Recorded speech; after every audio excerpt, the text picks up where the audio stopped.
Tú siempre defiendes que esta democracia no es perfecta, dice Alin Kalani. Para el caso de Bukele, que consiguió y sigue consiguiendo logros titánicos, le pides perfección en sus métodos. No le pido perfección.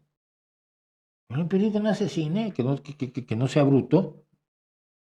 Sí, el problema ahí no es la democracia.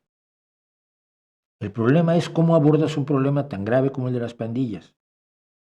Y puedes abordarlo con cuidado, con un escalpelo, quirúrgicamente, educando muchísimo a tus fuerzas del orden, con un poder judicial sólidamente establecido e independiente, o puedes atacar con una sierra eléctrica.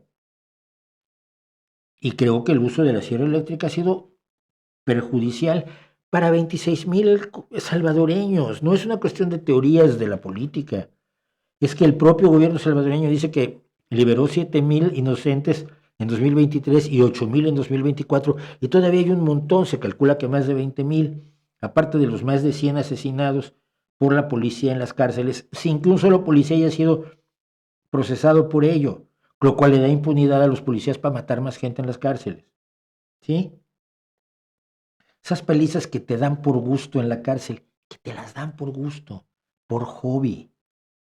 En cualquier cárcel que no tenga un control serio del gobierno, puede haber un psicópata que te dé una paliza porque él se le antojó y no tenía nada más que hacer esa noche.